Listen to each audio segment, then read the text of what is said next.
தாலா யுத்தத்தில் கலந்து கொண்டவர்களுக்கு ஒரு சிறு தூக்கத்தை கொடுத்தோம். இது அமனத்த மின், அவர்களுக்கு சாந்தம் அளிப்பதற்கும் அமைதியாக்குவதற்குமாக ஒரு சிறு தூக்கத்தை கொடுத்தோம் என்று அல்லாஹு தாலா சொல்கிறார்.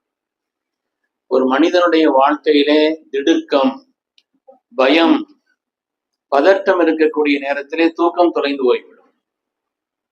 அப்படிப்பட்ட நேரங்களிலெல்லாம் தூக்கம் தொலைந்து விடுவதுதான் இயல்பு. அது மாதிரி ராகத்தான ஒரு இடத்துல படுக்கும் பொழுது தூக்கம் வர்றதுங்கிறது இயல்பு. அல்லாஹ் குர்ஆன் ஷரீஃபிலே சொல்கிறான், தூக்கத்தை என்னுடைய அத்தாட்சிகளில் ஒன்றாக ஆக்கியிருக்கிறேன். தூக்கம் என்பது தன்னுடைய வல்லமைக்கு சான்று என்று அல்லாஹ் சொல்கிறான். அதனாலதான் ரொம்ப ராகத்தான இடத்துல அமைதியா யாரும் இல்லாம ரொம்ப இருக்கிற இடத்துல தூக்கம் இல்லாம இருக்குது. சத்தமா இருக்குது, பரபரப்பா இருக்குது, பதட்டமா இருக்குது, பயமா இருக்குது, அந்த இடத்துல நல்ல தூக்கம் செய்யறான். தூக்கத்தை கொடுப்பது ரப்பு, அது தன்னுடைய வல்லமைக்கு உட்பட்டது என்று அல்லாஹ் சொல்கிறான். அதனால நாம அதுக்குண்டான நன்றிங்கிறது தூங்கி எழுந்திருச்ச உடனே என்ன சொல்லணுங்க, அல்ஹம்துலில்லாஹ். முதல்ல ஒரு வார்த்தை, பின்னால் உள்ள வார்த்தை சேர்த்து சொல்றவங்க தெரிஞ்சவங்க சொல்லணும். அல்ஹம்துலில்லாஹ் சொல்றது அதுக்குள்ள ஒரு சுக்கு, அதை கூட சொல்லலைன்னா ஒரு நன்றி கட்டத்தனம் அப்படிங்கிறது.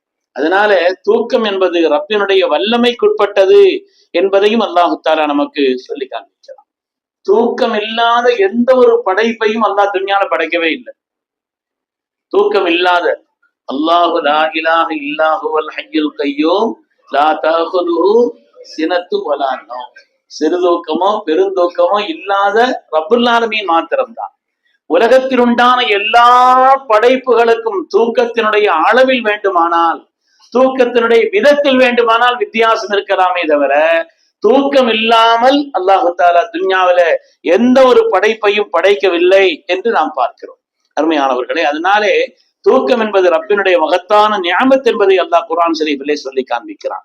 மனித வாழ்க்கைக்கு தேவையான எல்லா வழிகாட்டுதலையும் சொல்ல வந்த இஸ்லாம், உண்பது, எதையும் அருந்துவது, அதை போல் ஒவ்வொரு காரியத்திலையும் என்னென்ன வழிகாட்டுதல் என்பதை சொல்ல வந்த இஸ்லாம் தூக்கத்தினுடைய விஷயத்திலையும் நமக்கு வழிகாட்டுதலை சொல்லியிருக்கிறது.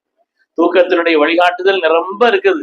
முதல்ல இரவு படுக்கும் பொழுது ஒரு சாலிஹான மனிதனுடைய அடையாளம், ஒரு சாலிஹான மனிதன் அந்த இரவனுடைய உறக்கத்தையும் கூட இபாதத்தாக ஆக்கிவிடக்கூடியதனுடைய ஒரு அடையாளம்.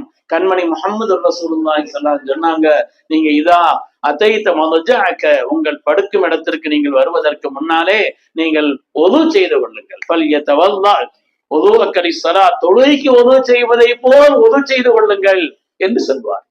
அப்படி ஒது செய்து விட்டு நாம் படுக்கின்ற நேரத்திலே எல்லா விதமான தீங்குகளில் இருந்தும் பாதுகாக்கப்படுகிறோம் என்பது மாத்திரமல்ல, மலக்குமார்களின் உதவியும் கிடைக்க பெறுகிறது. ஹதீஸ்ல அல்லாஹ்வுடைய ரசூல் சொன்னார்கள், அவருடைய வலது ஓரத்துல ஒரு மலக்கு நிற்கிறாராம். அவர் சிலர் அல்லாஹும் மக்ஃபிர், அல்லாஹும் யா அல்லாஹ் இவருடைய பாவத்தை மன்னிச்சிருன்னு அவர் சொல்லி கொண்டிருக்கிறார். ஒது செய்து கொண்டு படுத்தவர்களுக்கு இந்த சோபனம் இருக்கிறது என்று கண்மணி முஹம்மது ரசூலுல்லாஹி ஸல்லல்லாஹு அலைஹி வஸல்லம் சொன்னார். அருமையான பெருமக்களே, அதனால தூக்கம் என்பது ரப்பினுடைய மகத்தான அத்தாட்சிகளில் உள்ளது என்பதிலேயும் எந்த விதமான சந்தேகம் இல்லை. அதனாலதான் அல்லாஹு தஆலா 300 வருஷம் தூங்க வச்சான். தூக்கமே இல்லாம இருக்கிறவங்க இருக்கிறாங்க, 300 வருஷங்கள் தூங்க வைத்தான். தூங்க வச்சான்னா அதுவும் வித்தியாசமான, அதுவும் ரப்பினுடைய அத்தாட்சி தான். வித்தியாசமான ஒரு தூக்கம். அந்த குகைவாசிகள் தூங்கினார்களே, வித்தியாசமான ஒரு தூக்கம். 300 வருஷம் ஒரு இடத்துல படுத்து தூங்குறாங்க, ஒரு குகைக்குள்ள படுத்து தூங்குறாங்க. எந்த விதமான ஒரு ஜந்தும், எந்த விதமான நோவினை தரக்கூடிய ஒரு சின்ன பூச்சி கூட அவர்களை அண்டாத விதத்தில் அல்ல அவர்களை படுக்க வைத்திருந்தார். இது ரப்பினுடைய அத்தாட்சி என்பதற்கு. அது மாதிரி அவங்களுடைய கண்களை திறந்துதான் தான் தூங்க வச்சானா. யாரும் பார்த்து தூங்குற மாதிரி தெரியாதான், கண்ணை முழிச்ச மாதிரிதான் தூங்கிட்டு இருந்தாங்களாம். தூக்கம்ங்கிறது கண்ணுக்கு சம்பந்தம் உள்ளது இல்லை சொல்கிறேன். தூக்கம் என்பது அதனால கண்ணை திறந்த நிலையில் தான், திறந்த நிலையில் இருந்தாலும் கூட தூசி விடாம அதை வச்சான். தூங்கிட்டு இருக்கிறாங்க, கண்ணை திறந்துதான் இல்ல அவங்கள தூங்க வச்சான், ஆனா தூசி விடாம. இன்னைக்கு எத்தனை பேர் கண்ணை முடிச்சுக்கிட்டு தூங்குறாங்க, அதுதான் செய்யறாங்க. எத்தனை பேரை நம்ம பாக்குறோம், கண்ணு முழிச்ச மாதிரி இருக்குது, அதை தூங்கிட்டு இருக்கிறாங்க. நம்ம பேசிட்டு இருந்தா நம்மள ஏன் தனியா பேசுறோம்னு யாரும் நினைப்பாங்க. அதனால தூசி விடாமல் அல்லாஹ் தஆலா தூங்க கண்ணை திறக்க வச்சிருந்தான்.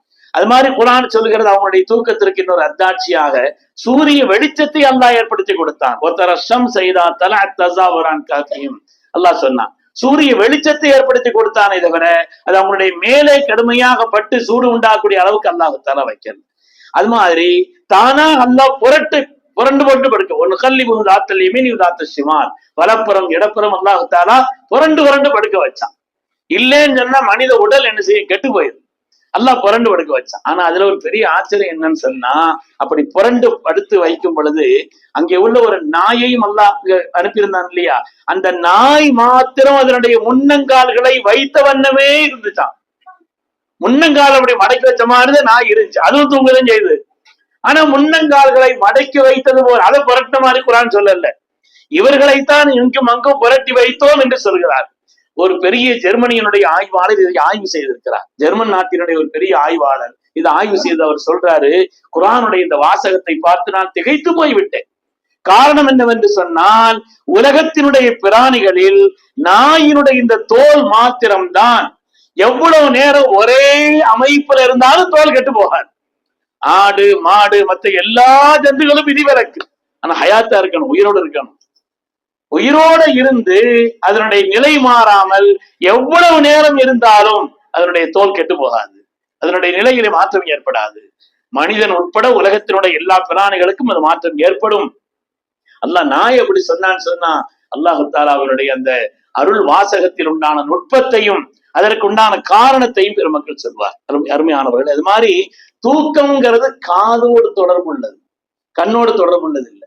அதனாலதான் அல்லாஹ் அந்த குகைவாசிகளுக்கு காதுல நம்ம தட்டி கொடுத்து தூங்க வச்சோங்கிறான். காதினுடைய அடைப்புன்னா காதுல சத்தம் விடாம இருந்தா தூங்க ஆரம்பிச்சுட்டாருன்னு அர்த்தம், சத்தம் விட ஆரம்பிச்சா தூங்க முடிச்சுட்டாருன்னு அர்த்தம். அதனால காதினுடைய இந்த சப்தத்தான் தூக்கத்திற்கு தொடர்பே அல்லாது கண்ணினுடைய நிலைப்பாடு இல்லை என்று பெருமக்கள் சொல்வார். அதனாலதான் ஒரு ஆள் தூக்கம் வரலன்னா ஓத வேண்டிய சூரத்துல் முஜாதலான்னு சொல்லுவாங்க.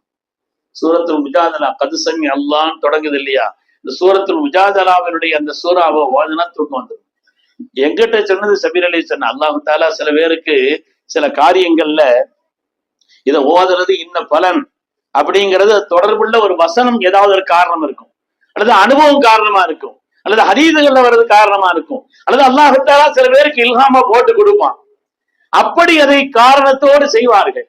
நான் எனக்கு சொல்லி தந்த அசத்திட்ட கேட்டேன், நீங்க முஜாதலா ஓத சொல்றீங்களா, அது என்ன தூக்கத்துக்கான இறங்க நான் எதுக்கானே அதை போய் ஓத சொல்றீங்கன்னு கேட்டா அசத் சொன்னாங்க, அது சமி அல்லாஹ், அது காதோடு தொடர்புள்ள ஒரு வசனம்.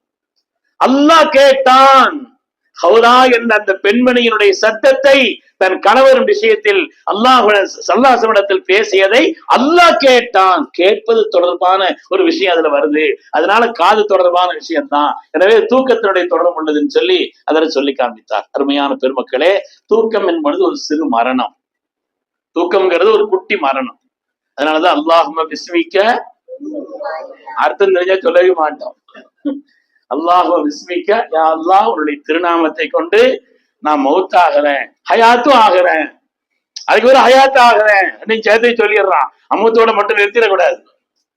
அல்லாஹும்ம பிஸ்மிக்க அமு, அதனால எழுந்து அல்ஹம்துலில்லாஹி அல்லதி அஹ்யானா பஅதமா அமாதனா, ஒரு சிறு மரணத்திற்கு பின்னால் என்னை ஹயாத்தாக்கிய ரப்பே உனக்கே எல்லா புகழ். அதனாலதான் சல்லாசவடத்துல கேட்டாங்க, சொர்க்கத்துல எல்லா பாக்கியமும் இருக்கும், இதை நான் இருந்தேன், தூக்கம் இருக்குமான்னு கேட்டாங்க.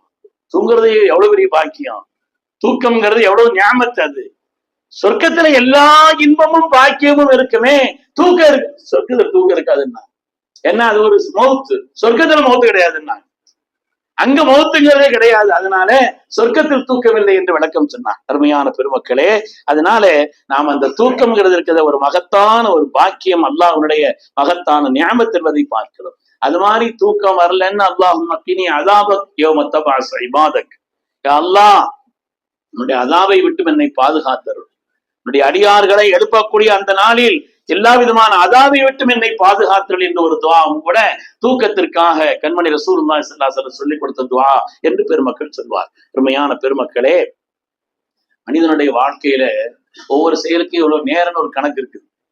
தூக்கத்துக்கு எவ்வளவு நேரம், நம்ம ஹயாத்திலேயே அதிகமான காலம் கழிவது தூக்கத்துலதான். ஒரு மனுஷன் ஒரு 60 வருஷம், ஏன் நிறையவே சொல்லுவோமே, 100 வருஷம் வாழ்ந்தான்னு வைங்களேன், அதுல பெரும் பகுதி தூக்கத்துலதான் கழியுது. அதுலயும் சின்ன பிள்ளைங்கன்னா ரொம்ப தூங்குங்க. பிறந்த ஆரம்ப காலத்துல எல்லாம் அது 12 மணி நேரம் 14 மணி நேரம் தூங்குற பிள்ளை எல்லாம் இருக்கு. அதனால அப்படிப்பட்ட ஒரு நிலையில மனித வாழ்க்கையில் அதிகமான நேரம் கழிவது தூக்கத்தை கொண்டுதான். தூக்கத்தை கொண்டுதான் மனித வாழ்க்கையில் அதிகமான நேரம். இதுல வயதை பொறுத்து, சூழலை பொறுத்து தூக்கத்தினுடைய அளவு வித்தியாசப்படும். அல்லாஹ்வுடைய கடமைகளை விட்டுறக்கூடாது, குடும்பத்தினுடைய காரியங்கள்ல கவனம் செலுத்தணும். அது மாதிரி நம்முடைய பணிகள்லையும் எந்த விதமான தடைகளும் இல்லாமல் உறங்கக்கூடிய உறக்கம்ங்கிறது மார்க்கம் அனுமதித்த விரும்பக்கூடிய ஒரு தூக்கம் என்பதிலே சந்தேகமே இல்லை. அது வயசை பொறுத்து தூக்கத்தினுடைய அளவுகள்ல வித்தியாசம் ஏற்படும் என்பதையும் பார்க்கிறோம். அருமையான பெருமக்களே, ஒரு தூக்கமின்மை என்பது உடல் ரீதியான உள்ள ரீதியான எல்லா நோய்க்கும் காரணம். தூக்கம் வராம ஆயிடுச்சுன்னு வைங்க, அது உடல் ரீதியான நோய்களுக்கு மாத்திரமல்ல, உள்ள ரீதியான நோய்களுக்கும் கூட அது காரணம் என்று பெறும். அல்லாமா இப்னு கையூம் ஜௌஸி ரஹ்மத்துல்லாஹி எழுதுவார்கள், ஒரு நாளை 3 பிரிச்சுக்கங்க, 8 8 8ங்குவாங்க. ஒரு 8 மணி நேரம் தூங்கும். சில பேர் பள்ளியாசல் வந்து பயான் கேட்டா தூக்கம் வந்துடும். வெள்ளிக்கிழமை அன்னைக்கு ஒன்று நம்ம வெள்ளி யாரும் தூங்குறது இல்லை. தூங்குறாங்களா? என்னங்க பெரும்பாலும் வைங்களேன் 8 பிரிச்சுக்கிறனுங்கிறாங்க. 8 8 8. அதாவது ஒன்று இபாதத்திற்காகவும் நல்ல காரியத்திற்காக வேண்டியும், இபாதத்திற்கும் ஒரு படிப்பிற்கும் கல்விக்கும் அது 8 மணி நேரம். உலக ரீதியான காரியங்களுக்காக வேண்டி ஒரு 8 மணி நேரம், தூக்கத்துக்கு 8 மணி நேரம். பெரும்பாலும் இப்படி ஆக்கிக் கொள்வது. தூக்கம் வந்து ராத்திரி வந்து உகனுங்கிறது இல்லை, பகல். மின் ஆயாத்தி மனாவுக்கும் பில்லை இழிவன்னகா. அல்லாஹ் சொல்கிறான், ரப்பினுடைய அத்தாட்சியில் திருஷ்டாந்தங்களில் உள்ளது இரவிலும் பகலிலும் உங்களுக்கு தூக்கத்தை தருவதுங்கிறான். பெரும்பாலும் தூக்கத்துக்கு அல்லாஹ் வச்சிருக்கிறது ராத்திரி தான். இன்னைக்கு ஏன் எல்லோருக்கும் உடல் ரீதியான பெரும் பாதிப்புன்னா ராத்திரி ரொம்ப நேரம் முடிக்கிறாங்க. அவங்க சொன்னாங்க, இஷாவுக்கு முன்னால் தூங்குவதையும் இஷாவுக்கு பின்னால் பேசிக் கொண்டிருப்பதையும் அல்லாஹ்வுடைய ரசூல் வெறுத்தார்கள். நல்ல வேலை சொல்லிட்டீங்களான்னு வச்சிடாதியா. இபாதத்துக்கும் திக்ருக்கும் குர்ஆனுக்கும் எல்லாம் இல்லை, பயானுக்கெல்லாம் இல்லை. அதனால அது ரமதான்ல சல்லாஜனம் முடிங்கன்னு சொன்னாங்க. ராத்திரி காலத்துல என்ன செய்தாங்க, விடிய முடிக்க சொன்னாங்க. அதனால பொதுவாக இரவு காலத்தை பொறுத்தவரையில இஷாவுக்கு முன்னால் தூங்குவதை அல்லாஹ்வுடைய ரசூல் வெறுத்தார்கள், இஷாவுக்கு பின்னாலே பேசிக் கொண்டிருப்பதை. இன்னும் சொல்ல போனா அஷா பாதல் அல் இஷா, அதாவது அல் அஷா கபுல் இஷான்னு சொல்லுவாங்க. இஷாவுக்கு முன்னால சாப்பிடணுமா, இஷாவுக்கு முன்னால சாப்பிடணுமா. அது 2 வேளை சாப்பிடுறவங்களுக்கு, 2 வேளை சாப்பிடுறவங்க என்ன செய்யணும், அது இஷாவுக்கு முன்னால சாப்பிடுறேன்னு சொல்லுவாங்க. அருமையாக. அதனால தூக்கமின்மை வந்துருச்சுன்னு வைங்க, முதலாவது ஏற்படக்கூடியது தூக்கமின்மையினால் வரக்கூடிய ஒரு நிலைங்கிறது உச்சகட்டமா பைத்தியம் கூட வந்துடும். அதான் பைத்தியக்காரர்கள் பெருமாள் தூங்குறது இல்லை, உச்சகட்டமா. அதே நேரத்துல அளவோட தூங்காம உச்சமா தூங்க ஆரம்பிச்சாங்கன்னு வைங்க, அதனால வரக்கூடிய வியாதிங்கிறது முதலாவது சோம்பேறித்தனம் வந்துடும். கூடுதலா தூங்க ஆரம்பிச்சாங்கன்னா சோம்பேறித்தனம்ங்கிறது எந்த காரியத்தை கூற செய்ய மாட்டான்.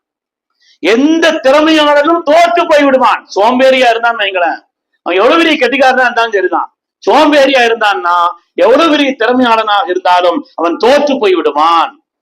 அது மாதிரி தன்னுடைய கடமையை தவற விடுவான். அளவுக்கு அதிகமாக தூங்குவது நயவஞ்சகத்தினுடைய அடையாளம் என்று கூட பெருமக்கள் சொல்வார். அருமையான பெருமக்களே, முத்தகீன்கள் இருக்கிறார்கள். அல்லாஹ் குர்ஆனிலே சொல்கிறான், கானு கலீலம் மினல் லைலி மா யஹ்ஜஊன், இரவு நேரத்தில் அளவோடு தூங்குவார்கள். இரவு நேரத்திலையும் கூட முத்தகீன்கள் நேரத்தை பிரிச்சுக்கிடுவாங்க. இரவு வந்து என்ன செய்யணும், ராத்திரி சீக்கிரம் படுத்துறோம். உடலினுடைய முக்கியமான ஆரோக்கியத்திற்கு முக்கியமான காரணம் இரவுல சீக்கிரம் படுக்கணும், சீக்கிரமா எழுந்திருக்கணும் என்பது உடல் நலத்திற்கு உண்டான முக்கியமான காரியம் என்று சொல்கிறார். அதனால படுக்கிறதுக்கு முன்னால ஒது செய்துட்டு படுக்கணும்.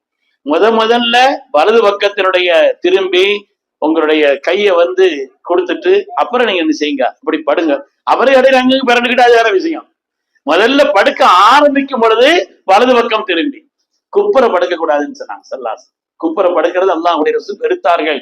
ஒரு ஆள் அப்படி குப்புற படுத்திருந்தாரு, ஸல்லல்லாஹு அலைஹி என்ன செய்தாங்க, தட்டி விட்டு இது வந்து ஷைத்தானுடைய படுக்கைன்னு சொல்லி என்ன செய்தாங்க, இளைஞர்கள் கவனத்துல வைக்கணும்.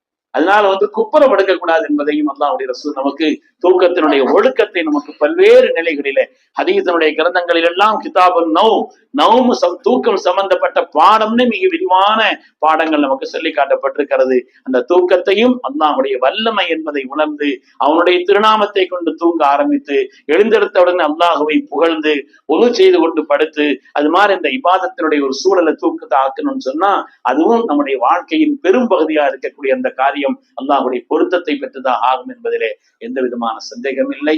அல்லாஹு தாலா உறங்க வேண்டிய நேரத்துல ராகத்தான் உறங்குவதற்கு அல்லாஹ் நசீபை தருவானா. நாம சுறுசுறுப்பா இருக்க வேண்டிய நேரத்துல சுறுசுறுப்பா இருப்பதற்கு அல்லாஹ் நசீபை தருவானா.